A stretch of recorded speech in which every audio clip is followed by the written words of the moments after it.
Welcome to the Edvera Learning Hub. This is ICSE Commerce Class 12th as per 2027 syllabus. So this is chapter 3rd and part 3, Sources of Finance for a Joint Stock Company. It's name of chapter. So let's start. इसके पहले की जो contents थे वो मैंने पिछले video में discuss कर रखा है. ये पार्ट 3 है आपका.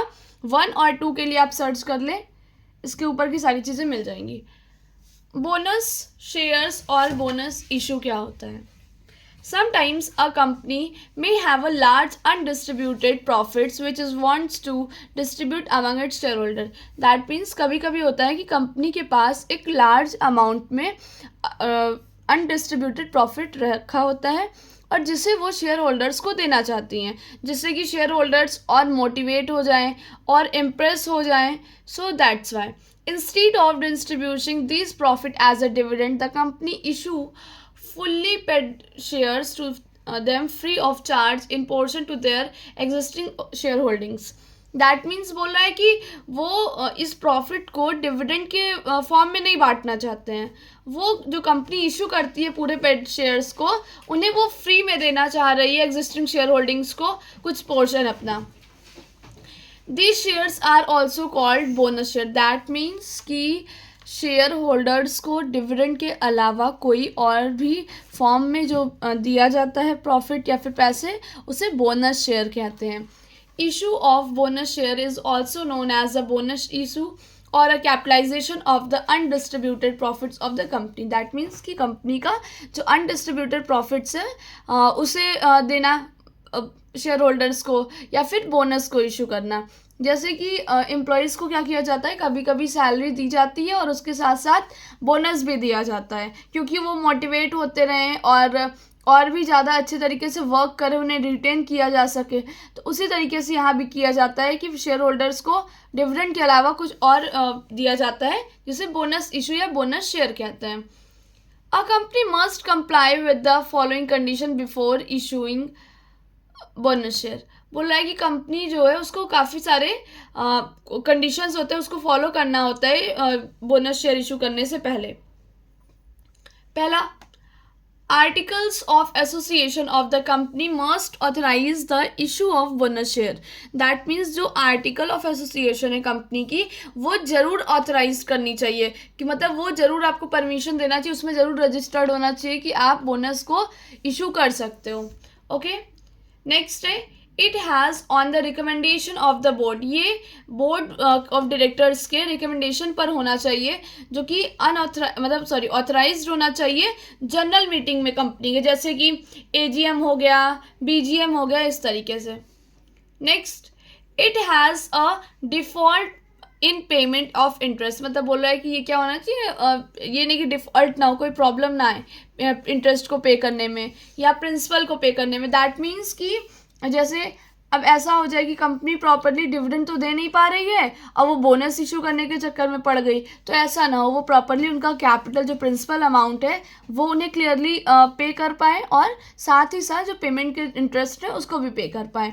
जैसे कि जो डेब्ट सिक्योरिटीज़ होती है उसे इशू करना हुआ, तो ये सब चीज़ों में अगर कंपनी के पास एक्स्ट्रा बच रहा है तो कंपनी कर सकती है. Okay. It has not defaulted in respect of the payment of statutory dues of the employees. वही चीज़ बोले कि ऐसा ना हो कि जो एम्प्लॉयज़ हैं उनकी सैलरी बकाई रहे और आप शेयर होल्डर्स को दे दो बोनस शेयर, तो ऐसा नहीं होना चाहिए. ठीक है. कि जो आप कंट्रीब्यूशन कर रहे हो प्रोविडेंट का हो, फंड का हो गया, ग्रेचुइटी का हो गया, बोनस का हो गया, ये सब एम्प्लॉयज़ को पैसे देने के बाद, एम्प्लॉयज़ को सैलरी देने के बाद, सारे प्रिंसिपल्स को जितने आप शेयर होल्डर्स के लिए हो, क्या कोई भी डेब्ट सिक्योरिटीज़ के या फिक्स डिपॉजिट के प्रिंसिपल लिए हो और इंटरेस्ट, जो सब को पे करने के बाद आपके पास जो पैसा बच रहा है वो आप बोनस में इशू कर सकते हो. The parties paid up shares if any outstanding on the date of allotment are made fully paid up. That means बोला है कि पार्शली पेड अप शेयर्स जो रहते हैं, कुछ पेड अप शेयर ऐसे होते हैं जो अगर उनकी बकाया है, मतलब अलॉटमेंट उनका बाकी है, तो उसे कंप्लीट करना होता है. The bonus shares shall not be issued in the लिeu of dividend. मतलब वो डिविडेंड के मार्फत ये नहीं दिया जाता है, डिविडेंड पे ये डिपेंडेंट नहीं होता है. बोनस इशू आप कर सकते हो फ्री रिजर्व से. आप जब अपने अकाउंट्स में पढ़ोगे चैप्टर 6 में कंपनी अकाउंट, तो वहाँ पर रिजर्व एंड सरप्लस आता है, तो वहीं से क्रिएट होता है फ्री रिजर्व। अगर कंपनी के पास एक्स्ट्रा पैसा है, जैसे उसका नाम ही क्या पड़ा है, रिजर्व एंड सरप्लस, मतलब कंपनी को प्रॉफिट के अलावा भी जो उनके पास सरप्लस पैसा बच रहा है, जो वो गेन कर रहे हैं, उसे सरप्लस कहते हैं। तो उसी में से आप बोनस भी इशू कर सकते हो कि चलो इस बार पैसे ज़्यादा हो रहे हैं, पॉसिबल हो पा रहा है, तो बोनस इशू कर देते हैं। Shares premium collected in the case only, मतलब यही बोल रहा है कि जो ये शेयर्स को प्रीमियम पे दिया, आपको याद होगा एक एट पार होता है, एक एट प्रीमियम होता है, एट डिस्काउंट होता है, उसी पे बात करें। प्रीमियम मतलब बढ़ा के देता है। So the reserve created by revaluation of the fixed asset और without accrual of cash resources are not capitalized. That means जो रिजर्व है वो क्रिएट किया जाएगा किसके थ्रू, जब भी फिक्स असेट की रिवॉल्यूशन होती है तो कुछ चीज़ें ऐसी होती हैं जो बढ़ती हैं, जिसका रेट बढ़ता है, जिसका रेट घटता है, तो उसमें प्रॉफिट लॉस दोनों ही देखने को मिलता है। तो वहाँ से जो आपका प्रॉफिट क्रिएट होता है। सो नेक्स्ट है bonus issue couldn't be made until the expiry of 12 month. बोला है कि जो बोनस इशू किया जाता है वो 12 मंथ्स का ही होता है, 12 मंथ्स की एक्सपायरी होती है। कोई भी पब्लिक हो या राइट्स हो इशू करने का, सो कोई रिस्ट्रिक्शन नहीं होता है टाइमिंग पर ऑफ कोई एक बोनस इशू का, ठीक है। जो बोनस इशू होता है वो should be within a period, मतलब 6 मंथ के पीरियड में होना चाहिए from the date of approval, मतलब किस डेट से BOD ने अप्रूव किया है। So there has no option, कोई ऑप्शन नहीं होता चेंज करने का decision. So SEBI has issued the guidelines for the capitalisation of reserve. बोला कि SEBI ने भी गाइडलाइंस इशू किया है कि आप कैपिटलाइजेशन के, रिजर्व्स की कैपिटलाइजेशन होती है और जो बोनस इशू करने का क्या रूल्स होता है, क्या रेगुलेशंस होता है, वो सारी चीज़ें बताएं।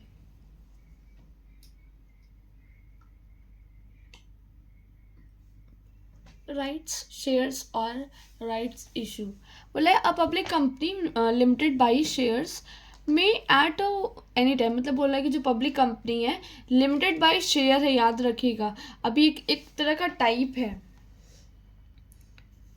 ध्यान दीजिएगा इस पर, ये एक तरह का टाइप है limited by share.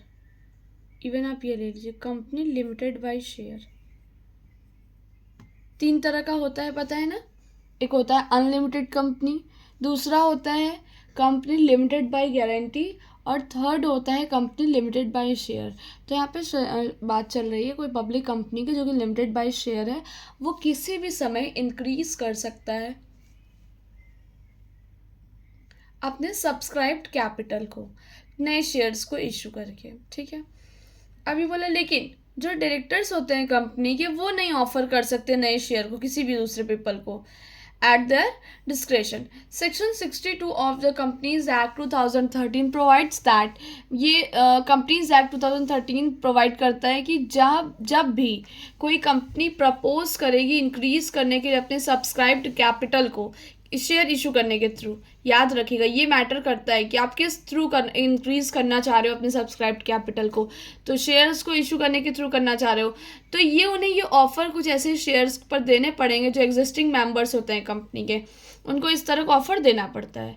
So the share which are offer, जो शेयर को ऑफर दिया जाता है एग्जिस्टिंग मेंबर्स को, उसी को कहते हैं राइट शेयर्स। और जो राइट ऑफ मेंबर्स होते हैं उन्हें ये सफ़र करना पड़ता है, उनको कहते हैं राइट ऑफ प्रीएम्पशन, ठीक है। दैट मीन्स समझिएगा, जैसे कि कंपनी है, कंपनी शेयर इशू करना चाह रही है, ओके।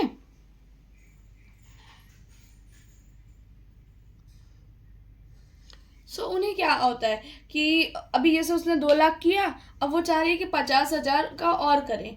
तो सबसे पहले राइट्स एग्जिस्टिंग शेयर होल्डर्स को होता है कि क्या आप परचेस करोगे,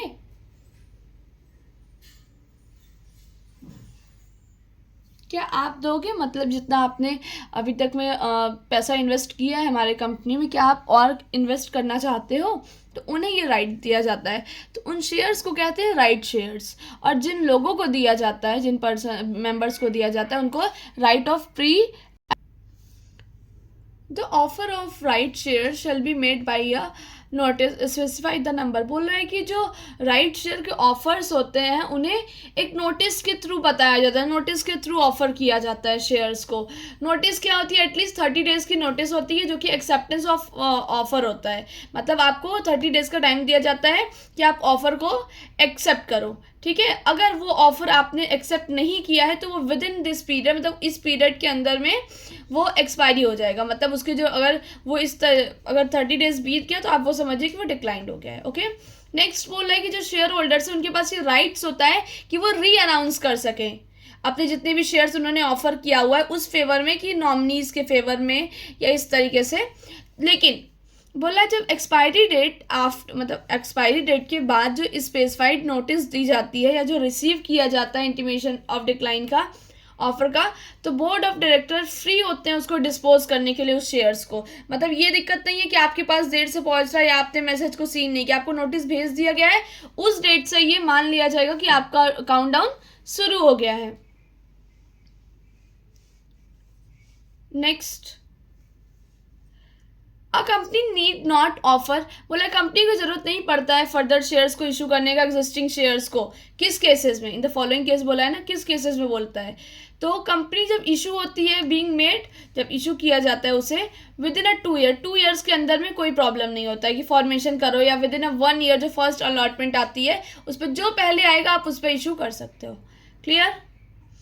जब कोई स्पेशल रिजोल्यूशन निकलता है, जब स्पेशल रिजोल्यूशन पास होता है, कंपनी जनरल मीटिंग में करती है, याद रखिएगा जनरल मीटिंग, और बीजीएम होता है, एजीएम होता है, इस तरह की मीटिंग्स के नेम होते हैं। तो बोले वहाँ पे प्रोवाइड करते हैं, उन्हें ज़रूरत नहीं होता है कि वो एग्जिस्टिंग इक्विटी शेयर होल्डर्स को ऑफर कर सके कि आप शेयर्स को इशू करो, सॉरी एक्सेप्ट करो, ठीक है। बोल रहा है कि जब कंपनी पास करती है, where the company passes an ordinary resolution, जहाँ पर कंपनी ऑर्डिनरी रिजोल्यूशन पास करती है और उसे अप्रूवल मिल जाता है सेंट्रल गवर्नमेंट से, सीजीसी को अप्रूवल मिल जाता है कि वो एग्जिस्टिंग इक्विटी शेयर होल्डर्स को शेयर्स इशू नहीं करेगी, तो जो सेंट्रल गवर्नमेंट है वो अप्रूवल दे देगी इस प्रपोजल पे, केवल कि वो सेटिस्फाइड है कि ये कंपनी के बेनिफिशियल है, किसी भी का पर्सनल इसमें बेनिफिट नहीं है, कि जैसे डायरेक्टर्स को अपना पर्सनली बेनिफिट हो रहा है या किसी से कॉन्स्पिरेंसी रखी जा रही है। अगर ये जो डिसीजन है कंपनी के बेनिफिशियल है, सो सीजी आपको, सीजी मीन्स सेंट्रल गवर्नमेंट आपको ये अथॉरिटी दे देती है कि ठीक है, अप्रूवल दे देती है कि ठीक है चलो ऑर्डिनरी रिजोल्यूशन में कि आप इक्विटी शेयर्स जो हैं पुराने आपके एग्जिस्टिंग इक्विटी शेयर्स हैं आप उनको नहीं इशू करो। ओके, बोले जहाँ पर एग्जिस्टिंग शेयर होल्डर्स डिक्लाइन करते हैं ऑफर को, सीधी सी बात है अगर वो एक्सेप्ट नहीं करे तो जबरदस्ती आप किसी को अपना शेयर तो दोगे नहीं। सो यहाँ इस केस में भी ये बन सकता है कि जो एग्जिस्टिंग शेयर होल्डर्स होते हैं उन्हें ये शेयर्स नहीं मिलता है। ओके, प्राइवेट कंपनी हो या डीम्ड प्राइवेट कंपनी हो, वो रिटेन करेगी, रेस्ट्रिक्टिव क्लॉजेस बना देगी प्राइवेट कंपनी अपने आर्टिकल्स में कि उन्हें एग्जिस्टिंग शेयर होल्डर्स को इशू करने की जरूरत नहीं है।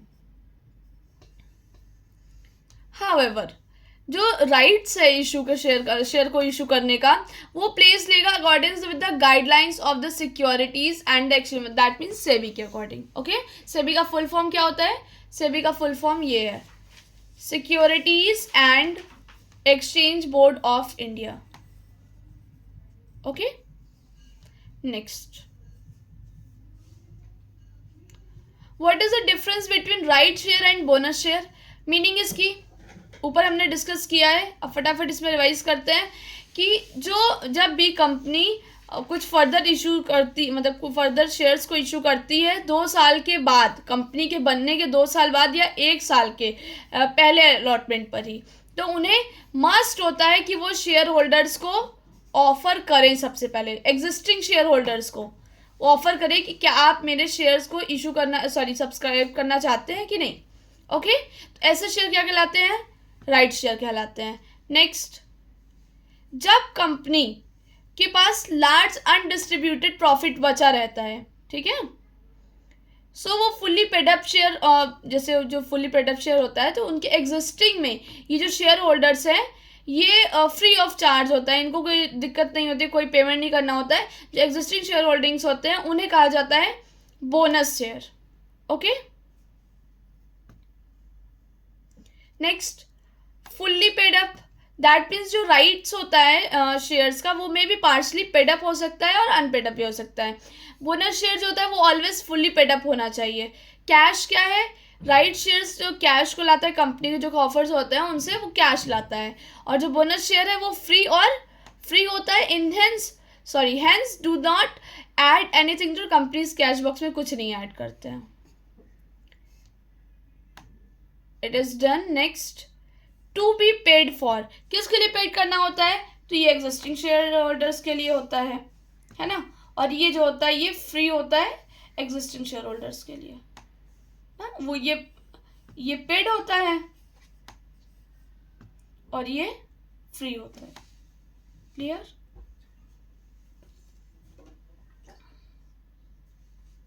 नेक्स्ट है मिनिमम सब्सक्रिप्शन. इसमें जो मिनिमम सब्सक्रिप्शन होता है उसकी रिक्वायरमेंट होती है कि 90% रहना चाहिए. और इनको कोई चीज़ का दिक्कत नहीं होता है कि ये कितना परसेंट रहना चाहिए कितना नहीं है, कोई कंप्लाई रिक्वायरमेंट्स नहीं है इनकी.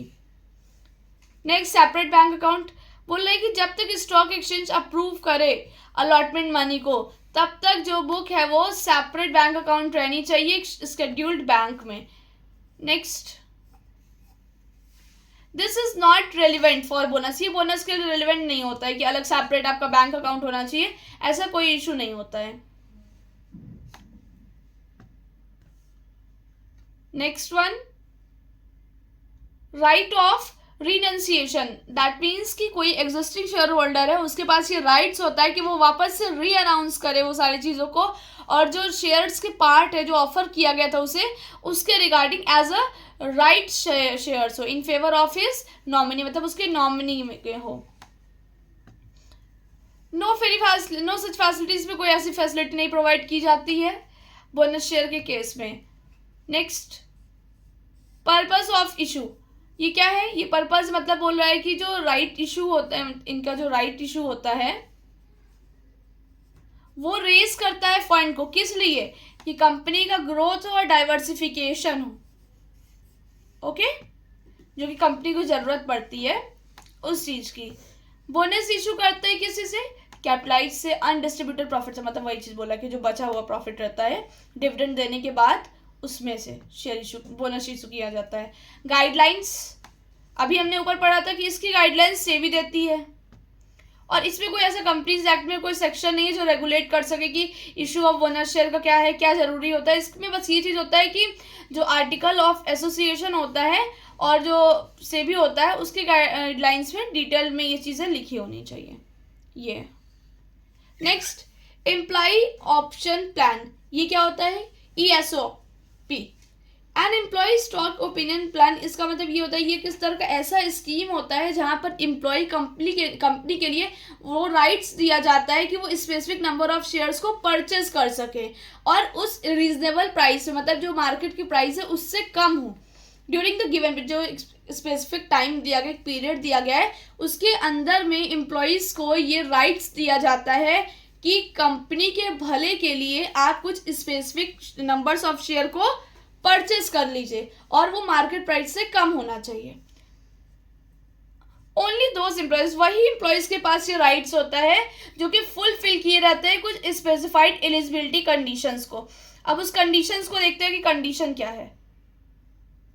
Minimum period of service of in the company में मिनिमम पीरियड ऑफ वो सर्विस होनी चाहिए. एम्प्लॉयज जो एक्सरसाइज किए उस ऑप्शन को नहीं अलाउ किया जाता है कि वो जो मनी है उसको इंस्टॉलमेंट में पे कर सकते हैं. ठीक है, और या फिर कुछ उनका वे ऑफ डिडक्शन होता है, चाहे उनकी मंथली सैलरी से कटे, इस तरह का उनको एक फैसिलिटी दी जाती है. इसके मेरिट्स क्या होते हैं, merits of the stock option scheme में क्या होता है, ये जो होता है ये लिंक कर सकते हैं आप कॉम्पेंसेशन पैकेज से जो क्लोजली आपकी परफॉर्मेंस पे होता है. नेक्स्ट, जो स्कीम होती है वो इनेबल होती है कंपनीज के लिए कि वो रिटेन करके रखे अपने इफिशिएंट एम्प्लॉयज़ को कंपनी के साथ. ओके, और जो एम्प्लॉय का टर्नओवर है उसको घटा सके. एम्प्लॉय टर्नओवर क्या होता है, दैट मीन्स कि कंपनी में एम्प्लॉयज़ आते हैं जाते हैं, कुछ का रिप्लेसमेंट किया जाता है, मतलब इनकी जगह पे दूसरे लोगों को रखा गया है, या फिर अब जैसे रिसर्च एंड डेवलपमेंट डिपार्टमेंट है वहाँ से एम्प्लॉयज़ को ऑफिस वर्क के लिए भेज दिया गया, ट्रांसफ़र कर दिया गया, या तो फिर कंपनी में भी 400 एम्प्लॉयज़ वर्क कर रहे हैं, फिर कभी घट करके 200 हो गए, या 250 हो गए, या 300 हो गए, या कभी बढ़ करके 500 550 हो गए। तो एम्प्लॉयज़ का टर्नओवर मतलब एम्प्लॉयज़ का आवन और गवन, आना जाना, ठीक है। ये इंकरेज करता है एम्प्लॉयज़ को वर्क करने के लिए और बेटर तरीके से। क्लियर। नेक्स्ट, ये it includes a sense of ownership. ये एक ओनरशिप एम्प्लॉयज़ के मन में डालता है, एक रिस्पॉन्सिबिलिटी उन्हें देता है कि ये आपकी ही कंपनी है और आपको ही इसका भला देखना है। क्लियर। अगर आप किसी से इस तरह की बातें कर देते हो तो भले उसको पैसे ना मिल रहे हो, लेकिन उसको लगता है कि मेरे पास तो अथॉरिटी है कंपनी की, so that's why we need to do more hard work to get a expansion of our company, right. So ये स्कीम जो है ये बूस्ट करता है उनके मोरल को और उनके टीम एफर्ट्स को एम्प्लॉयज के बीच में, ठीक। ये एक तरह का मैनिपुलेशन प्लान होता है। ओके। नेक्स्ट बोला, जब मार्केट प्राइस कंपनी की मतलब जो शेयर राइज होती है तो employees can become a millionaire. वही चीज बोल रहा है कि जब उनका मार्केट प्राइस बढ़ता है ना, शेयर जो इशू किए गए हैं, तब वो लोग जो खरीदे रहते हैं ये सब एम्प्लॉयज, ये मिलेनियर भी बन सकते हैं। कुछ इसके लिमिटेशन होता है। देखिए, लिमिटेशन इसका ये होता है कि जो स्कीम है ये यूज किया जाता है ना केवल प्रॉफिट मेकिंग कंपनी के लिए, राइट। इसके कुछ जो फंडामेंटल्स होते हैं वो हमेशा रिफ्लेक्ट नहीं होते शेयर प्राइस के, ये प्रॉब्लम आती है। यहाँ पे जो शेयर के प्राइजेस हैं वो घटने लगते हैं इस रीजन में कि जब लॉस होने लगता है एम्प्लॉयज को, तो फिर अनसाउंड मतलब कि प्रॉपरली एक अच्छा वेल मेंटेन्ड स्टॉक मार्केट इनका नहीं रहता है, वैसा कंडीशन नहीं रह जाता, जो कि ये सुविधा नहीं होती है एम्प्लॉयज को कि वो अपना इन्वेस्टमेंट कर सके। फिर लैक ऑफ ट्रांसपेरेंसी होती है, क्योंकि जब आप मैनिपुलेट कर रहे हो किसी को आप प्रॉपरली बस केवल अपने काम के लिए उसे आप मोटिवेट कर रहे हो, उन्हें आप कंपनी की जिम्मेदारी सौंप रहे हो शेयर्स की, तो वो क्या है, वो ट्रांसपेरेंसी नहीं है, ठीक है। तो earn accusations of a favouritism, ये प्रॉब्लम वो फेस कर सकते हैं। Clear. Next, equity, sweet equity share क्या होता है, ये सबको नहीं मिलता है, लेकिन ये कुछ मतलब कि डिस्काउंट होता है शेयर पे। देखिए आगे, स्वीट इक्विटी शेयर मतलब ऐसे होते हैं जो कंपनी इशू करती है अंडर सेक्शन 79। आप लोग को ये लर्न रखना है, याद रखिएगा। एम्प्लॉयज और डायरेक्टर्स, ठीक, या उनको डिस्काउंट पे दिया जाए, मतलब जो मार्केट प्राइस जैसे 10 रुपये है तो 10 रुपये ना देकर के 8 रुपये पे दिया जाए, या तो उनको कैश के अलावा और कोई भी चीज़ कंसिडरेशन में एक्सेप्ट किया जाए, या तो उन्हें ये प्रोवाइड किया जाए, उन्हें जाने की कैसे या फिर किस तरीके से इंटेलेक्चुअल प्रॉपर्टी राइट्स उनको अवेलेबल कराया जाए, मतलब उनके लिए कुछ स्पेशल सुविधा उनको दी जाती है। तो जो इशू किए जाते हैं स्वेट इक्विटी शेयर्स को, वो ऑथराइज्ड होते हैं, कुछ रिजोल्यूशन पास की जाती है कंपनी की तरफ से जनरल मीटिंग में, उसमें ये अथॉरिटी इनको दी जाती है। क्लियर। नेक्स्ट, जो रिजोल्यूशन होता है स्पेसिफाइज करते हैं नंबर ऑफ शेयर को, कि क्या उसकी वैल्यू है, क्या क्लासेस है डायरेक्टर्स के, एम्प्लॉयज़ के, कि किससे वो शेयर इक्विटी शेयर्स इशू किया जा सकता है। Next, no less than 1 year has the date of issue lapsed. बोला है कि कोई 1 साल से ज़्यादा नहीं होना चाहिए इशू लैप्स, मतलब बीच का गैप नहीं होना चाहिए डेटा का जिसपे कंपनी इंटेंडेड कमेंट्स कर रही है अपने बिजनेस को। ओके। अब 1 साल में तो बहुत सारी चीज़ें बदल जाती है ना, इसलिए कंपनी को एकदम फ्रेश डेटास की नीड होती है। अब नेक्स्ट बोल रहा है D number, this must be class of shares already issued by the company. That means ये जरूर हो सकता है कि जिस जो शेयर्स के जो क्लास है उस पर ऑलरेडी कंपनी ने इशू कर दिया है। नेक्स्ट ई नंबर बोले the sweat equity shares are issued in accordance with the regulation, मतलब जो स्वेट इक्विटी शेयर्स है उन्हें इशू किया जाता है किसके अकॉर्डिंग्स पे, कुछ रेगुलेशंस बनाए जाते हैं सेबी के द्वारा ना, सेबी के बिहाफ पर, इसके बिहाफ पर सेबी के द्वारा कुछ रेगुलेशंस बनाए जाते हैं। Every holder of shares in company बोला है कि हर शेयर होल्डर कंपनी में उसे ये किसी भी टाइम ये नॉमिनेट किया जा सकता है कि जो मतलब जिस फॉर्म में शेयर्स को दिया गया था उसका प्रोडक्शन हुआ, तो उसी तरह के एविडेंस को रिक्वायर किया जाता है बोर्ड ऑफ डायरेक्टर के थ्रू। देखिए कैसे, ए बोला register oneself as a holder of the share, मतलब आपको जिस प्रिस्क्राइब्ड मैनर में बोला गया उसी फॉर्म में आप अपने शेयर को खुद को रजिस्टर्ड करो as a share holder. Next, transfer करना शेयर्स को as a deceased share holder couldn't have been made, मतलब कि आप ट्रांसफर कर रहे हो शेयर को, इस तरह नहीं कि आपको प्रतिबाधित किया गया, मतलब रोका गया है शेयर होल्डर्स को इस तरीके से, ऐसा नहीं होना चाहिए। इक्विटी शेयर्स इशू किया जाता है कुछ फॉर्मल स्कीम्स में, हर मतलब किसी भी समय नहीं कर सकते आप इसको इशू। ओके, इसका जो पर्पस होता है, मेन पर्पस इसका होता है कि ये रिटेन कर सके उस टैलेंट को जो कि शेयर्स, मतलब दी shares can not be sold by employees, जो एम्प्लॉयज़ के द्वारा खरीदा नहीं जा सकता है। और इसको एक्सपायरी होने की, एक्सपायरी ऑफ 3 ईयर्स, मतलब 3 ईयर्स की एक्सपायरेशन होती है इसकी इशू का, डेट ऑफ इशू की, जैसे जिस दिन से, जैसे आज डेट ऑफ इशू है, आज के दिन शेयर इशू किया गया है, तो इसका 3 साल तक का इसके पास टाइम होता है कि ये रिटेन कर सके टैलेंट को। ओके, जो एम्प्लॉयज़ होते हैं वो ऑफर करते हैं स्वीट इक्विटी शेयर्स की, उनको ये ऑप्शन दिया जाता है कि वो रिजेक्ट कर सके इसे, या फिर रिसीव कर सके रिन्यूमरेशन इन कैश, कैश के फॉर्म में। ओके, नेक्स्ट, रिटेन्ड अर्निंग क्या होती है? ये मोस्ट इंपॉर्टेंट टॉपिक है, याद रखिएगा। रिटेन्ड अर्निंग का मतलब होता है कि ऐसे plugging back of profits, profit को प्लगिंग बैक करना, जो कि एक ऐसे प्रोसेस से रेफर करता है कि रिटेन किया है आपने, कुछ नेट प्रॉफिट आपको दिया गया है, उसका कुछ पार्ट आपने रिटेन कर रखा है ईयर आफ्टर, इस मतलब कुछ कुछ साल के बाद में, हर साल लगातार। तो बोला कि आप फिर इसको क्या कहते हो? री इन्वेस्ट करते हो उसी बिजनेस में, है ना, उसी को कहते हैं रिटेन्ड अर्निंग। दैट मीन्स इस सोर्स को क्या कहते हैं? सेल्फ फाइनेंसिंग कहते हैं। दैट मीन्स, फिर से मैं एक बार एक्सप्लेन करती हूँ कि रिटेन्ड अर्निंग और plugging back of profit, that means कि रिटेन्ड अर्निंग जो होता है, जो हमारा कमाया हुआ रखा हुआ पैसा है, या फिर जो प्रॉफिट से हमने वापस से पैसा पाया है, उस वो रेफर करता है ऐसे प्रोसेस को जो कि रिटेनिंग के एक ऐसा नेट प्रॉफिट का पार्ट होता है जो ईयर आफ्टर ईयर, हर साल के बाद री इन्वेस्ट किया जाता है उसी बिजनेस में। क्लियर? ऐसे सोर्स को क्या कहते हैं? सेल्फ फाइनेंसिंग कहते हैं। ये एक तरह का इंटरनल मेथड होता है फाइनेंस का कि आप अपने रिटेन्ड अर्निंग को बहुत तरीके से पॉपुलर सोर्स ऑफ कैपिटल बना सकते हो मॉडर्नाइजेशन के लिए और अपने बिजनेस के एक्सपेंशन के लिए। सो यहाँ पे ये कीवर्ड्स है। नेक्स्ट यहाँ पे ये री इन्वेस्टिंग, प्लगिंग बैक,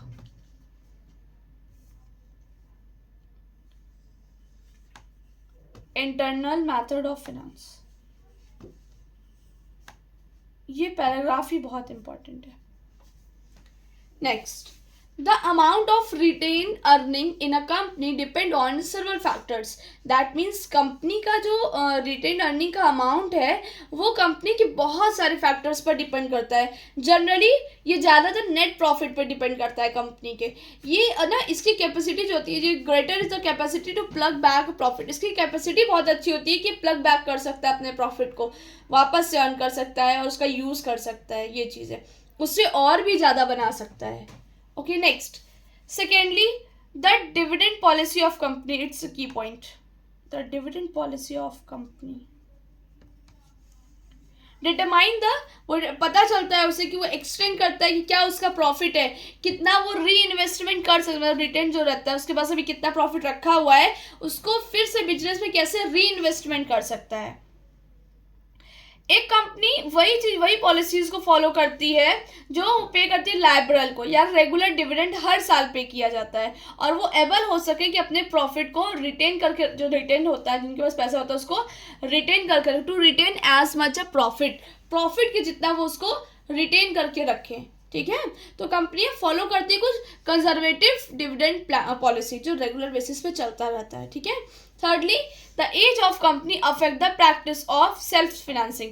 ये भी सीधी सी बात है, हम लोग कोई भी कंपनी पे बिलीव कैसे करते हैं कि वो कितने साल से कंपनी चल रही है, कौन से ईयर में स्टैब्लिश हुई है, ये सब चीज़ें बहुत मैटर करती हैं। जो नई कंपनीज होती है जनरली वो रिटेन करती नहीं करती अपने प्रॉफिट को, जो न्यू कंपनीज होती हैं वो अपने प्रॉफिट को रिटेन नहीं करती। किस वजह से? क्योंकि उनकी जो डिज़ायर होती है वो मतलब कस्टमर को सेटिस्फाई करना होता है। Okay,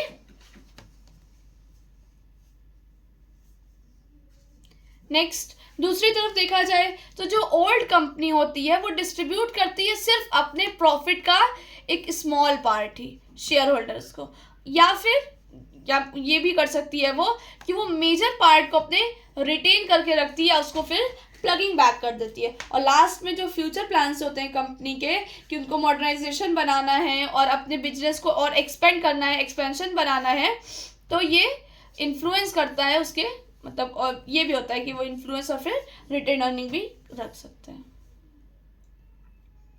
next, merit, that means advantage. इसमें कंपनी को क्या एडवांटेज होता है, तो ये मोस्ट कन्वीनियंट और इकोनॉमिकल मेथड होता है फिनांस का। ये मोस्ट कन्वीनियंट और इकोनॉमिकल मेथड होता है फिनांस का। इसमें कोई लीगल फॉर्मेलिटी इन्वॉल्व नहीं होती है, नेगोशिएशंस भी नहीं होता है, मतलब मोल भाव भी नहीं होता है। इसका जो रिटर्न होता है पेड करने का, रिटर्न अर्निंग को, ये कोई फिक्स ऑब्लिगेशंस नहीं क्रिएट किया जाता कि नहीं देना ही देना है। ओके, नेक्स्ट, कंपनी का जो फाइनेंशियल स्ट्रक्चर होता है वो रिमेन फुल्ली फ्लेक्सिबल होता है, कोई दबाव नहीं होता है। जब आप इन्वेस्टमेंट करना चाहो, जितना इन्वेस्टमेंट करना चाहो उतना आप कर सकते हो। कोई चार्ज नहीं क्रिएट किया जाता असेट्स के अगेंस्ट, या फिर कोई रिस्ट्रिक्शन नहीं होता है कि आपके मैनेजमेंट में कोई फ्रीडम नहीं है, इस तरह कोई प्रॉब्लम नहीं होता है रेस करने में फाइनेंस को, और बल्कि एक फ्लोटिंग सिक्योरिटीज के थ्रू हेल्प मिलती है। सो नेक्स्ट बोले प्लगिंग बैक क्या होता है प्रॉफिट का, मतलब ये कुछ ऐड करता है फाइनेंशियल स्ट्रेंथ को, ये कीवर्ड्स है, फाइनेंशियल स्ट्रेंथ को और क्रेडिट वर्थनेस को कंपनी के। मतलब ये बोलता है कि और कंपनी के प्रॉफिट में चार चांद लगा देता है। कंपनी जो लार्ज रिजर्व होता है उसके साथ वो फेस कर सकती है काफ़ी जो डिसाइडेड नहीं होता वैसी कंटिजेंसी को और कुछ ट्रेड साइकिल को with the easy and economy. ठीक है, मतलब कि इसके साथ कंपनी अगर अपना कैपिटल, अपना प्रॉफिट स्ट्रांग रखी हुई है, अपना रिजर्व स्ट्रांग रखी हुई है, तो कंपनी के सामने कोई भी अनसर्टेन इवेंट आ जाए, कोई भी प्रॉब्लम आ जाए जो कि कंपनी ने एक्सपेक्ट नहीं किया है, उसको भी ये जो ट्रेड साइकिल है उसको भी ये ईजी और इकोनॉमी की तरह एकदम अच्छे से डील कर सकती है। रिटेन अर्निंग इंक्रीज करता है कंपनी की बोरोइंग कैपेसिटी को। Clear? Next, retain earning use किया जाता है रिडीम करने के लिए डेप्थ को, रिप्लेस कर सकता है ये ऑब्सोलेट मतलब जो पुराने असेट्स होते हैं उसे, और कंपनी की जो लार्ज रिजर्व होती है वो एडवांटेज दे सकती है बिजनेस अपॉर्चुनिटीज की। रिजर्व क्रिएट किया जाता है प्लगिंग बैक के प्रॉफिट के थ्रू, जो कि यूज किया जा सकता है स्टेबलाइज करने में। जो डिविडेंड के रेट होते हैं इक्विटी शेयर्स पर, रेगुलर जो डिविडेंड्स होते हैं वो हेल्प करते हैं इंप्रूव करने के लिए कि क्या रिलेशन है शेयर होल्डर्स के साथ, उनका किस तरह का रिलेशन है।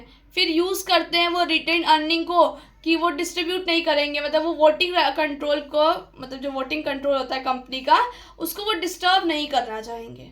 ठीक है, नेक्स्ट, कंपनी जो है वो अंडरटेक कर सकती है अपने प्लान्स को, जो कंपनी है वो अंडरटेक कर सकती है अपने प्लान्स को एक्सपेंशन के लिए, ग्रोथ के लिए और मॉडर्नाइजेशन के लिए without any bothering about capital market condition. मतलब मार्केट जो कैपिटल मार्केट जो कंडीशन है बिना उससे परेशान किए कंपनी अंडरटेक कर सकती है अपने प्लान्स को। क्या उनका पर्पस रहना चाहिए कि वो बिजनेस का एक्सपेंशन चाहते हैं, ग्रोथ चाहते हैं और मॉडर्नाइजेशन चाहते हैं। नेक्स्ट, शेयर होल्डर को क्या एडवांटेज होता है, इनका जो लार्ज रिजर्व और जो सरप्लस रहता है वो बेनिफिट देता है इन्वेस्टमेंट सेफ्टी में। ओके, और ये रेगुलर जो डिविडेंड रहता है, डेफिशिएंसी होती है 1 ईयर की, वो भी बनाया जाता है good out of the undistributed, मतलब जो प्रॉफिट नहीं बांटा गया उसके बीच में से प्रीवियस ईयर के। जो प्लगिंग बैक होता है प्रॉफिट का वो ऐड करता है प्रॉफिटेबिलिटी को और अर्निंग कैपेसिटी को कंपनी के। ओके, और जो शेयर होल्डर्स होते हैं वो बेनिफिट देते हैं प्रॉस्पेरिटी को कंपनी के। Clear?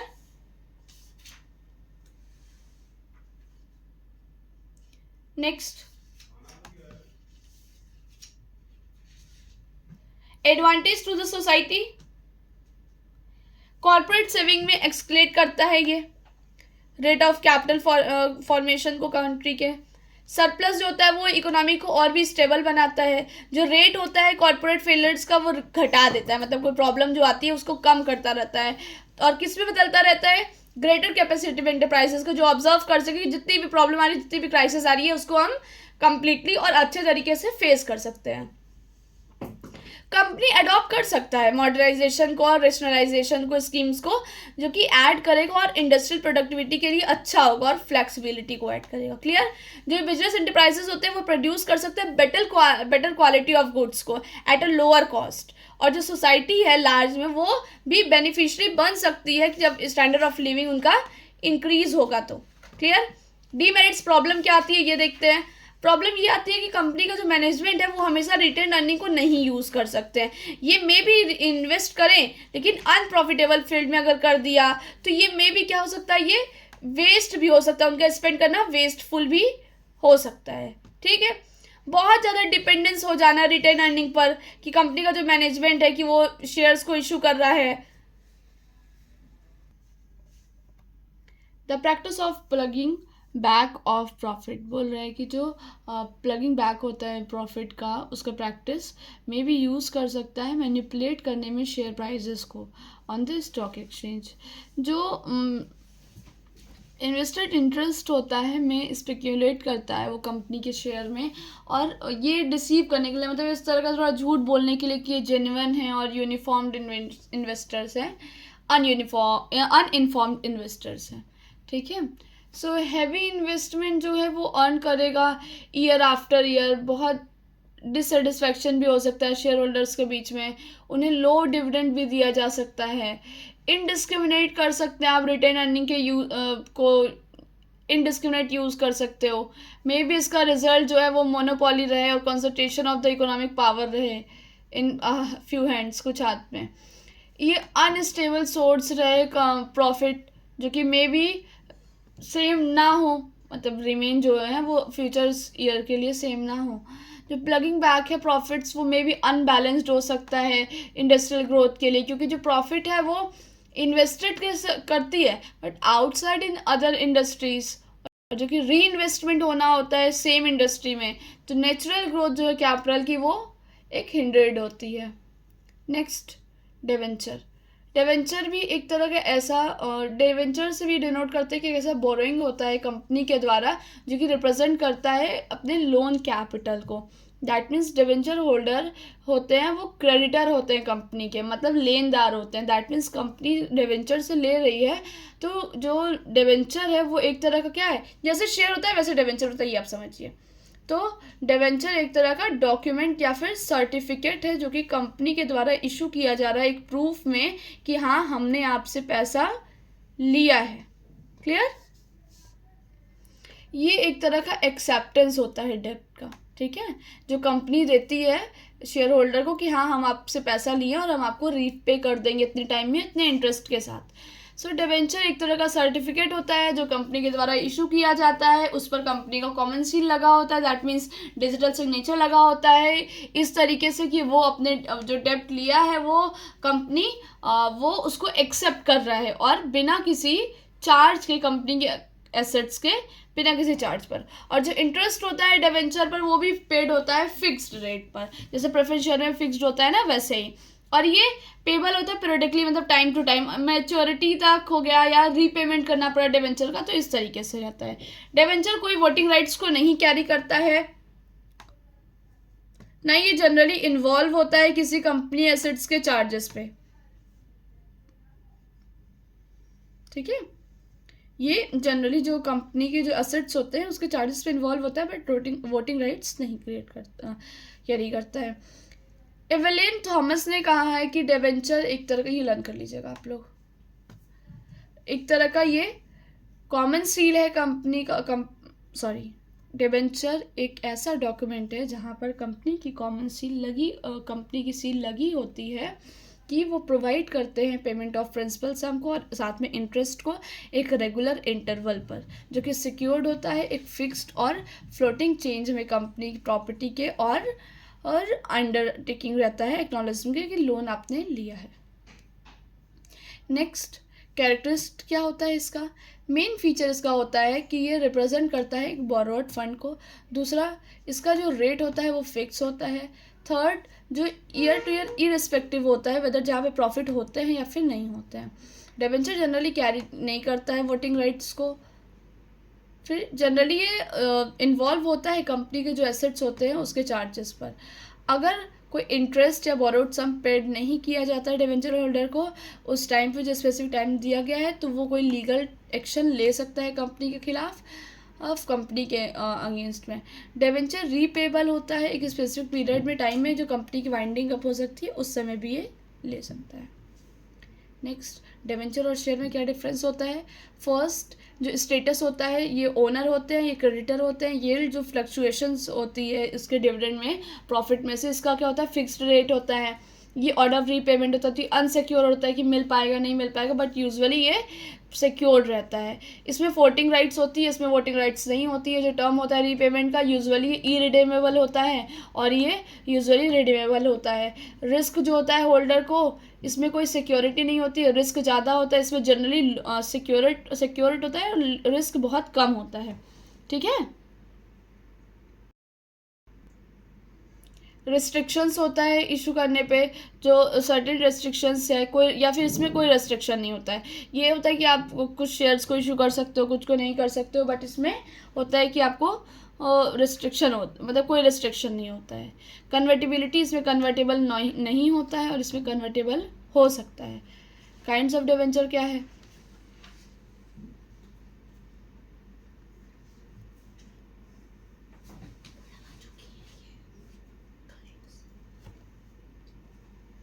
Kinds of debenture, next और मॉर्टेज होता है, जो कि कुछ गिरवीनामा होता है कि आप अपना नाम, अपना डिटेल्स, अपनी सारी चीज़ें आप उस पर लिख सकते हो, जो कि आपको जब आपको अगर मान लो कंपनी ने नहीं पे किया है, एक प्रॉपर्टी होता है या मॉर्टेज होता है, आप वो अपने इशू पे रख सकते हो, मतलब गिरवी रख सकते हो आप, जो कि प्रॉमिस के रूप में आपको दिया जाता है कि अगर कंपनी ने पेमेंट नहीं किया है तो आप अपने पैसे को इससे रिकवर कर सकते हो, केस कर सकते हो। और जो कंपनी की एसेट्स होती है उसका जो फ्लोटिंग चार्ज होगा या फिक्स चार्ज होगा वो भी क्रिएट कर सकते हैं। इन केस अगर कंपनी डिफ़ॉल्ट है पेमेंट में, तो पेमेंट नहीं कर पा रही, तो डिवेंचर होल्डर उसको रिकवर कर सकता है अपने ड्यूज़ को उसके मॉर्टेज प्रॉपर्टी से, मतलब जो गिरवी रखी हुई प्रॉपर्टी है उससे ये रिकवर कर सकता है। जो फिक्स चार्ज होता है वो क्रिएट किया जाता है स्पेसिफिक या एग्जिस्टिंग एसेट्स को, जो कि कंपनी डिस्पोज नहीं कर सकती है बिना अपने कंसेंट, बिना उसके डिवेंचर होल्डर कंसेंट के। दैट मीन्स कि मान लो कोई ज़मीन है वो गिरवी रखा गया है, अब कंपनी उस ज़मीन को बेच नहीं सकती है बिना डिवेंचर होल्डर के कंसेंट के, मतलब बिना उसके मर्जी के, क्योंकि वो तो गिरवी रखी हुई सामान है। फिर दूसरी तरफ देखा जाए तो जो फ्लोटिंग चार्ज है वो क्रिएट करता है दोनों ही, एग्जिस्टिंग और फ्यूचर एसेट्स दोनों को ही करता है। कंपनी यूज़ करती है कुछ ये एसेट्स को ऑर्डिनरी कोर्स ऑफ बिजनेस पे, और चार्जेस जो है दिन पर दिन बदलते रहते हैं, और जो फिक्स्ड होता है जब कंपनी लिक्विडेशन में जाती है तब ये फिक्स हो जाता है, या फिर कभी कंपनी पेमेंट नहीं कर पाई तो ये सब प्रॉब्लम आता है। रिडीमेबल और इरिडीमेबल, वही बात है कि जो रिडीमेबल का मतलब है कि उनके स्पेसिफिक टाइम जो मेच्योरिटी दी जाती है उससे पहले ये रिडीम किए जा सकते हैं, प्री डिटरमाइंड डेट होता है, या तो फिर मेच्योरिटी से पहले जो रिडीम हो जाता है उसको रिडीमेबल कहते हैं, और जो नहीं रिडीम हो सकता है परपेचुअल डिवेंचर चलता रहता है, और रीपेबल केवल कंपनी की वाइंडिंग अप पे होता है तो उसको इरिडीमेबल कहते हैं। बियरर और रजिस्टर्ड डिवेंचर क्या होता है? ये ऐसा डिवेंचर होता है जो कि ट्रांसफ़र किया जाता है डिलीवरी टाइम, जैसे कोई रिकॉर्ड नहीं है इसका कि इस डिवेंचर का, ये रजिस्टर में कि डिवेंचर जो है होल्डर वो रजिस्टर में रखा हुआ है, तो इस तरीके से नहीं होता है। इंटरेस्ट पेड किया जाता है वो प्रोडक्शन ऑफ कूपन होता है जो कि अटैच किया जाता है उस डिवेंचर के साथ। कोई लीगल फॉर्मेलिटी ज़रूरी नहीं होती है यहाँ पे कि ट्रांसफ़र आप कर रहे हो या फॉर्मल नोटिस हो या कंपनी का जो कंपनी के लिए ज़रूरी होता है उसके इंटीमेशन के लिए, वो सबका कोई यहाँ पे फॉर्मेलिटीज़ नहीं होता है। लेकिन जो रजिस्टर्ड डिवेंचर होते हैं उसको रिकॉर्ड किया जाता है रजिस्टर में, डिवेंचर होल्डर के रजिस्टर में, ओके, कि उनका नाम और ये सब चीज़ें से नोट कर लेते हैं। तो इंटरेस्ट जो पेबल होता है केवल रजिस्टर्ड होल्डर्स को है, और रजिस्टर्ड होल्डर्स को ही दिया जाएगा इंटरेस्ट। और जो कुछ डिवेंचर्स होते हैं जो ट्रांसफ़र कर सकते हैं अपने डीड को, और कोई कंपनी की जो इंटीमेशन होती है डिलीवरी की तरह नहीं, बट एज अ वो ट्रांसफ़र कर सकते हैं। कन्वर्टेबल और नॉन कन्वर्टेबल क्या होता है?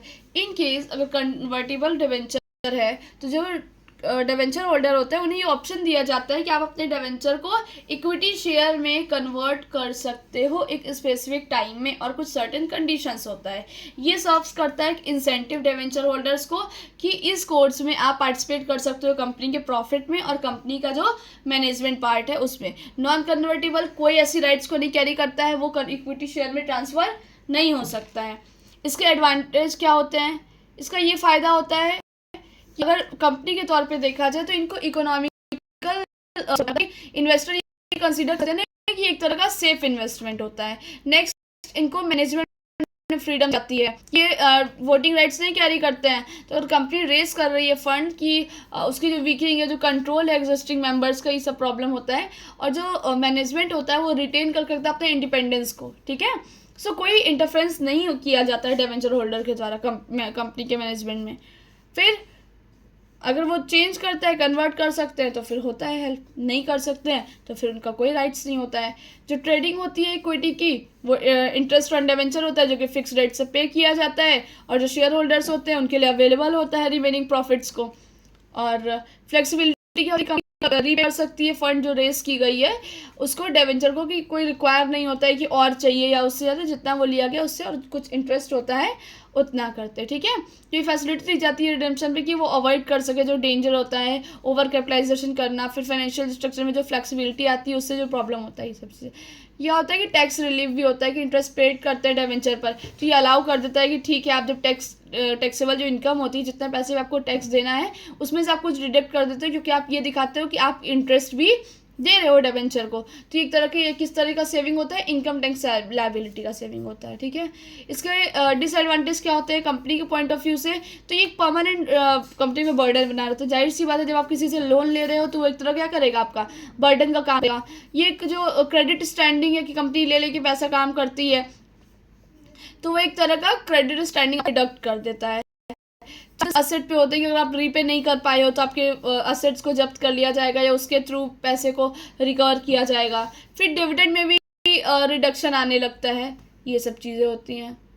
नेक्स्ट इसके कुछ एडवांटेज, वही चीज़ बोल रहा है कि स्पेसिफिक पीरियड होता है, लोन फ्रॉम जैसे कॉमर्शियल बैंक से आप ले रहे हो बेनिफिट होता है। फिर रिलेशनशिप जो रेप्यूटेड बैंक है is beneficial for the borrower.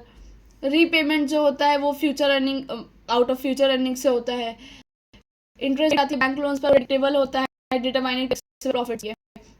तो कुछ इसलिए ये होता है कि भाई मॉर्टेज जो रेज किया आपने लोन, बहुत बार टाइम कंज्यूम किया फॉर्मेलिटी की, ये होता है। इंटरेस्ट में भी एक्टिव ऑफ प्रॉफिट होता है, क्रेडिट बहुत से रिड्यूस कर सकते हैं बैंक लोन को के बाद। लोन फ्रॉम फाइनेंशियल इंस्टीट्यूशन, मतलब जो गवर्नमेंट है वो कई तरह के स्पेशल इंस्टीट्यूशंस बनाती है कंट्री में, जिसकी हेल्प से जो मीडियम टर्म के फाइनेंस होते हैं बिजनेस एंटरप्राइजेस को दे सकते हैं पैसा। यहाँ पे कुछ लिस्ट दी गई है, आप इसको केयरफुली पढ़िएगा कि कौन कौन पैसा दे सकता है, कौन कौन नहीं दे सकता है। इसके कुछ एडवांटेज है। फिर सोर्सेज जो है शॉर्ट टर्म फाइनेंस का, पब्लिक डिपॉजिट कैसे कर सकते हैं, तो यही चीज़ें किसके मेरिट्स होते हैं कि एक कन्विंस सुविधाजनक होती है, मतलब सुविधा दे सकती है, देती है। जो इकोनॉमी होता है, public deposit at a glance, वही चीज़ देख रहे थे हम लोग कि कन्वीनियंस होता है, ये सुविधाजनक होता है, इकोनॉमी अच्छी होती है, कोई चार्जेस नहीं होता, सिर्फ फ्लेक्सिबिलिटी होती है। ट्रेडिंग इन अभी ऊपर हम लोगों ने काफ़ी डिटेल में डिस्कस किया, इसलिए फटाफट इसको ऐसे डिसाइड करते जा रहे हैं। सेम चीज़ें बोल रहा है, लगभग जो इसके फीचर्स होते हैं वो सेम होता है, एक बार करने की ज़रूरत है। उसके बाद आपको आप मैसेज कर दीजिए मुझे, मैं उस पर क्लियर आपको एक्सप्लेनेशन दे दूँगी। अब इसके एडवांटेज क्या होंगे, फिर यही चीज़ क्लियर एक ही चीज़ को बहुत बार ये एक्सप्लेन करते हैं क्योंकि सबके फंक्शंस लगभग सेम होते हैं, बट बुक को आपको सारी चीज़ें बनी होती है, सो दैट्स वाई ये आपको एकदम डिटेल में देता है। फ्लेक्सिबिलिटी, कोई इंटरफेरेंस नहीं होना, फिर वाइट मतलब बहुत दूर दूर तक इनकी पहुंच होना, इस तरह का रहता है। डिसएडवांटेज होता है कि लोग जल्दी विश्वास नहीं करते, अनरिलायबल होता है। फिर रिस्क टू इन्वेस्टर्स के लिए ये रिस्क होता है, जो नए कंसर्न होते हैं उसके लिए अवेलेबल नहीं होता है, रेस्ट्रिक्ट होता है कैपिटल मार्केट की ग्रोथ के लिए ना, मतलब कैपिटल मार्केट में जो ग्रोथ होती है वो रेस्ट्रिक्ट होती है। फिर स्पेक्यूलेशंस होते हैं इनके जो हेल्प करते हैं मतलब सरप्लस डिपॉजिट्स में। फिर कमर्शियल बैंक जो आपको क्रेडिट देती है, मतलब लोन देती है, मतलब जो उधार देती है, तो आप सबसे पहले उनसे लोन और एडवांस के थ्रू पैसा ले सकते हो। फिर कैश क्रेडिट क्या होता है, कैश क्रेडिट में ये चीज़ होता है कि कंपनी आपको लोन दे, लेकिन आपका सीसी लिमिट है कि आपकी कंपनी का अकाउंट है और उसके बेस पे जैसे एग्जांपल लेते हैं कि 2 लाख तक का ही लोन आपको दे सकते हैं, 5 लाख का ही दे सकते हैं, 10 लाख तक का ही दे सकते हैं। तो वो कंपनी के ट्रांजेक्शन्स पर ही डिपेंड करता है कि वो किस टाइप का अकाउंट है, और उस अकाउंट के ऊपर डिपेंड करता है कि आपकी सीसी लिमिट क्या है, that means cash credit limit क्या है। ओके, नेक्स्ट, ओवरड्राफ्ट पे आप लोग क्लियर जान रहे हो कि जैसे आपके अकाउंट में पैसे अगर 100 रुपये हैं और आपको ज़रूरत पड़ी 200 की, तो आप 200 रुपये निकाल रहे हो, तो जो आपका वो आपने एक्स्ट्रा 100 रुपये निकाला है उस पर आपका इंटरेस्ट भी लगता रहता है और आपको एक स्पेसिफिक टाइम दिया जाता है, उसके अंडर में आप करिए, वरना उस पर चार्जेस बढ़ते चले जाते हैं। ओवरड्राफ्ट होता है मतलब जितना हमारे अकाउंट पे है नहीं उससे ज़्यादा पैसा निकालना। डिस्काउंटिंग बिल, बिल अगर आप दे रहे हो तो उस पर किसी को डिस्काउंट आप दे रहे हो, इस तरह का रहता है। फिर कुछ इसके भी एडवांटेज होता है, रीपेड किया जा सकता है, बैंक मेंटेन कर करता है सिक्रेसी को, ओनर्स के अफेयर्स को, फिर बैंक प्रोवाइड करता है फंड्स को बहुत तरीके से, फिर बैंक इंटरफेयर नहीं करता मैनेजमेंट क्लाइंट्स के बिजनेस के। लोन जो होता है वो रीपेड किया जा सकता है इजी इंस्टॉलमेंट में। ये डिजर्व करते हैं कि बैंक स्केड्यूल रीस्केड्यूल पेमेंट्स कैसा रहा है, ये सब चीज़ें मैटर करता है। बैंक मेंटेन करता है ऑटमोस्ट सिक्योरेसी को, जो क्लाइंट्स के अफेयर्स मतलब उनके जो काम होते हैं उस सारी चीज़ों को, ठीक है। बैंक क्रेडिट सफ़र करता है कुछ डिसएडवांटेज से, जैसे कि बोरोवर्स ने परफॉर्म किया है लीगल फॉर्मेलिटीज़ को, या जो बैंक्स हैं वो ग्रांट कर रहे हैं लोन्स को जनरली अगेंस्ट कुछ सिक्योरिटीज़ पर, या कुछ वो चार्ज कर रहे हैं कंपनी के एसेट से, ठीक है। जो बैंक लोन है वो अवेलेबल होता है शॉर्ट पीरियड के लिए और अनसर्टेनिटी होती है रिन्यूअल्स की। फिर बैंक चार्जेस जो है उसका हाई रेट ऑफ इंटरेस्ट होता है ना, ये सब कीवर्ड्स हैं। और फिक्स्ड बर्डन होता है क्रिएटेड ऑन प्रॉफिट्स पर। ट्रेड क्रेडिट क्या होता है, जो व्यापार के लिए आपको उधार पैसे दिए जाते हैं उसको कहते हैं, इसको मर्केंटाइल क्रेडिट भी कहते हैं, वही चीज़ इसमें आप थोड़ा रीड करिएगा, आपको क्लियर समझ में आ जाएगा। और अगर आपको इसकी डिटेल वीडियो चाहिए तो फिर आप मुझे कमेंट सेक्शन में बता दीजिएगा, क्योंकि वीडियो लॉन्ग है और सारी चीज़ें एक वीडियो में एक्सप्लेन करना नहीं हो पाती, ये चैप्टर आपका बड़ा है, दैट्स वाई किसी भी टॉपिक में आपको डाउट हो रहा है आप उसको एक मैसेज कर दीजिएगा कमेंट सेक्शन में, मैं आपको उसका डिटेल वीडियो बना करके अपलोड कर दूँगी, ओके। सो ट्रेड क्रेडिट का ये इंपॉर्टेंट है, मैं एक बार अच्छे से डिस्कस कर देती हूँ इसे। ट्रेड क्रेडिट एक तरह का ऐसा होता है जो कि एक्सटेंड करता है एक बिजनेस फर्म को दूसरे इंसिडेंट सेल से, परचेस किया है आपने गुड्स का या सर्विसेज का, तो उसको क्या कहते हैं, मर्केंटाइल क्रेडिट कहते हैं। मतलब ट्रेड क्रेडिट ये डिफाइन करता है कि जो क्रेडिट आपने एक्सटेंड किए हैं सेलर से, लिया है आप या बायर्स से, मतलब कि जैसे मिस्टर ए है और बी है, ठीक। अब बी ने माल बेचा है, ठीक, तो ए ने उससे लिया मान लिया, तो वो थोड़ा ये होता है कि चलो मैं कुछ टाइम में आपको पेमेंट करूंगा, वो ये कई तरह का कि आपका क्रेडिट होता है 2 लाख अभी जमा, लेकिन आपने 5 लाख का सामान ले लिया, तो वो 3 लाख क्या है आपका, एक तरह से बोलता है कि अच्छा कोई बात नहीं आप अभी ले लो, फिर जब पेमेंट हो जाएगा तो आप मुझे जल्दी से जल्द इसको लौटा दीजिएगा। ये मेन जो केस होता है ना, ये उस लेवल्स पे होता है, प्रोडक्शन के लेवल पे हो सकता है, या तो जो डिस्ट्रीब्यूशन प्रोसेस होता है रिटेलर को उसमें हो सकता है ऐसा। ये इंक्लूड कंज्यूमर क्रेडिट पे या इंस्टॉलमेंट क्रेडिट पे, ठीक है। तो ये जो अराइज करते हैं ट्रांसफर गुड्स को, वो क्या होता है, अनसिक्योर्ड हो सकता है कि पता नहीं दिए कि नहीं दिए, बट एक विश्वास भी किया जाता है, तभी आप अपने बिजनेस को हाई परफॉर्मेंस ग्रोथ पर ले जा सकते हो।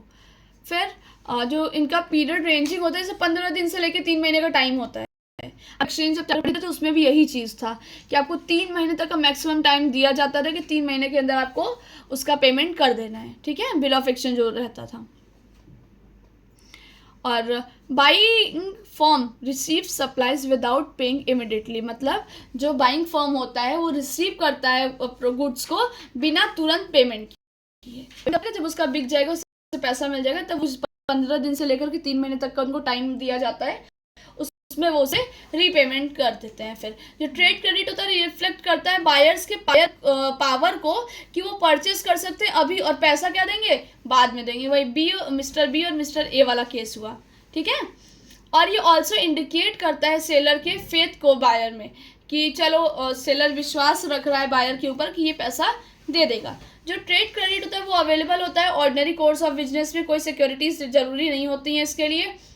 अमाउंट एंड जो टर्म होता है क्रेडिट का वो अवेलेबल डिपेंड करता है कि कंपनी फाइनेंशियल स्ट्रेंथ कैसी है, गुडविल कैसा है, सिस्टम ऑफ ट्रेड कैसा है, फाइनेंशियल रिसोर्स क्या है सप्लायर का, तो अमाउंट एंड फ्रीक्वेंसी परचेस की कैसी है, डिग्री क्या है कंपटीशन का मार्केट में, लोकेशन क्या है कस्टमर्स का, नेचर क्या है प्रोडक्ट। तो मतलब ये सब चीज़ों को जब देखता है कि जो बायर रहता है वो स्ट्रांग है इन सारी चीज़ों से, कि अच्छे जगह पे उसका शॉप है, अच्छे कस्टमर्स बन रहे हैं, अच्छी उसकी ट्रांजेक्शन है, अच्छा प्रोडक्ट बेच रहा है, हाँ, और इसका डिमांड हो सकता है, ये कैसे न कैसे तो बिकेगा तो है ही। तो वो ये पैसा फॉर्मेलिटीज। ट्रेड क्रेडिट का मतलब ये मतलब नहीं है कि वो अवेलेबल नहीं होता है कि आप फंड इन कैश, कैश में फंड है, ऐसा कुछ नहीं होता है। आप चलो ना, फिर हो जाएगा, चलो बाद में पेमेंट कर देना, वही चीज बोल रहा है कि, और ये बोला है कि ट्रेड क्रेडिट जो है वो मेरे एक्सटेंड होगा फॉर्म्स में, एक ओपन अकाउंट जो कि साइन नहीं किया जाता फॉर्मल डेप्ट के इंस्ट्रूमेंट के लिए, ठीक है।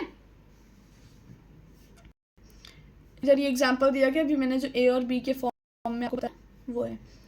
इसके एडवांटेज ये होते हैं कि ये बहुत सिंपल और कन्वीनियंट मेथड होता है रेस करने का शॉर्ट टर्म फाइनेंस को, कोई फॉर्मेलिटीज नहीं की जाती हैं, जो क्रेडिट रहता है वो रेडीली अवेलेबल होता है रेपुटेटेड बिजनेस फर्म्स के लिए, कोई इंटरेस्ट नहीं पे किया जाता, कोई सिक्योरिटी नहीं पे की जाती है, ये एक फ्लेक्सिबल सोर्स होता है फाइनेंस का जिसमें कोई चार्ज नहीं लगता कंपनी के एसेट्स के ऊपर, कुछ गिरवी भी नहीं रखना पड़ता है। जो ट्रेड क्रेडिट है वो मोर इकोनॉमिकल है, बल्कि बैंक लोन से ज़्यादा अच्छा होता है ये, ठीक है। तो इसके डिसएडवांटेज क्या है, जो प्राइस होता है वो क्रेडिट सेल का यूजुअली हाई हो सकता है, जो सप्लायर होते हैं उन्हें मे भी बैड डेप्ट की वजह से रिस्क बियर करना पड़ता है, एडिशन की एडमिनिस्ट्रेटिंग का जो क्रेडिट अकाउंट्स होता है उसमें, और इन्हें ये जरूरी होता है कि लार्ज वर्किंग कैपिटल का पैसा लगाना, जैसे अब एक दो, जैसे 100 200 10 15 हज़ार का नहीं होता है, लाखों करोड़ों का ऐसा होता है। तो बायर कभी कभी कैश डिस्काउंट भी लॉस कर जाता है। इंस्टॉलमेंट क्रेडिट ये होता है कि आपने अभी मशीन खरीद लिया, इक्विपमेंट खरीद लिया, कुछ अलग से ड्यूरेबल क्रेडिट खरीद लिया है क्रेडिट पे, अब उसको पार्ट बाय पार्ट उसके प्राइस कुछ पार्ट आपने डिलीवरी के टाइम दिया, फिर कुछ बैलेंस जो बचा रहेगा आप उसको इंस्टॉलमेंट में पे कर रहे हो, जिस तरह से वो चार्ज करते हैं इंटरेस्ट को बैलेंस शीट पर जो ड्यू होता है, और जो इंटरेस्ट होता है उसको इंक्लूड करते रहते हैं अमाउंट्स के इंस्टॉलमेंट पे, अपने आप इंक्लूड होता रहता है। कुछ सप्लायर्स जो होते हैं वो प्रोवाइड करते हैं इंस्टॉलमेंट को क्रेडिट के थ्रू, की फाइनेंस कंपनी जो है कमर्शियल बैंक है इस तरीके से। जो बिजनेस फर्म होता है मे ऑल्सो वो बाई करते हैं एसेट को ऑन पे, ठीक है, अगर इंस्टॉलमेंट आई है तो वहां तक आपको पेमेंट पूरा कर देना है, चीज है। और ओनरशिप जैसा कि वो रिमेन करता है, हायर परचेज जब तक आपने लास्ट पेमेंट नहीं किया तब तक आपको आपका वो सामान नहीं दिया जाएगा। परचेज ऑफ फिक्स्ड असेट का मतलब ये होता है इंस्टॉलमेंट के कि वो बेसिस करते हैं कि बिजनेस फर्म को कैसे यूटिलाइज, उनके एसेट्स को कैसे यूटिलाइज किया जाए, कैसे पेमेंट किया जाए अर्निंग से निकाल करके, लेकिन जो हाई रेट इंटरेस्ट होता है वो पेड किया जाता है हर इंस्टॉलमेंट में। नेक्स्ट,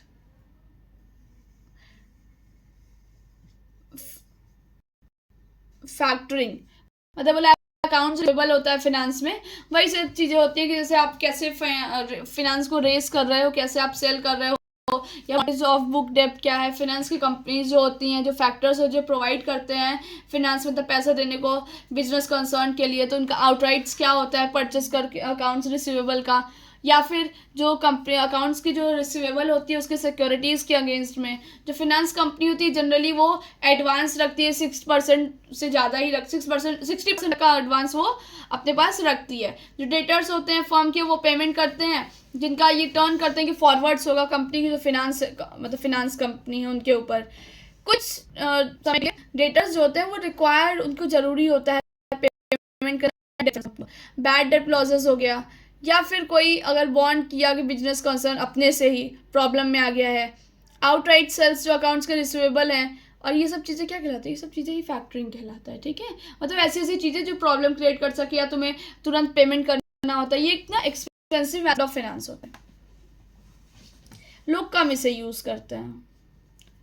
कस्टमर एडवांस वही चीज़ है कि अगर कस्टमर से भी लोग एडवांस लेते हैं, बहुत हाई अमाउंट पे ये नहीं ले सकते हैं, कस्टमर भी एक बिलीफ है देते हैं, कोई लीगल फॉर्मेलिटीज़ नहीं की जाती हैं, ये वेटिंग पीरियड फॉर डिलीवरी होता है। मतलब कि जैसे हम लोग ऑनलाइन पेमेंट करते हैं, तो जैसे ऑनलाइन कोई भी चीज़ ऑर्डर करते हैं तो हम लोग क्या करते हैं, कल एडवांस दे देते हैं, ठीक है, उन्हें पेमेंट करके किस तरीके से उन्हें सामान वो हमें पहुंचाएंगे, लेकिन हमने उनको पेमेंट कर दिया कि आपके पास मेरा पहुंच गया एडवांस में, उसके बाद आप देंगे, फिर मैं वेट करूंगी डिलीवरी के लिए, okay.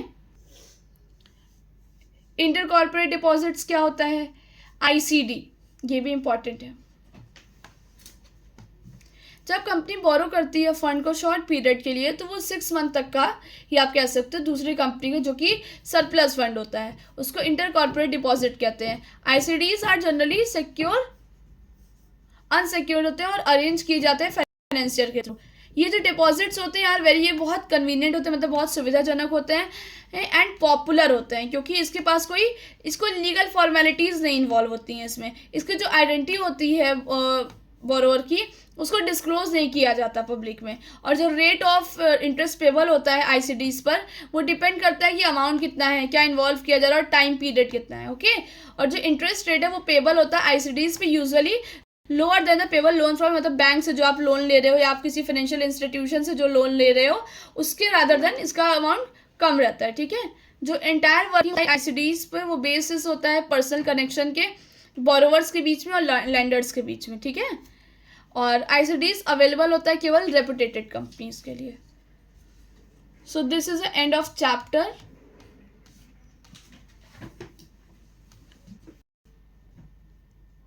Thank you so much for learning us. Please give me your rating by through a comment section and like to share my video. Okay? Other आपको पार्ट्स इसके मिल जाएंगे। Thank you.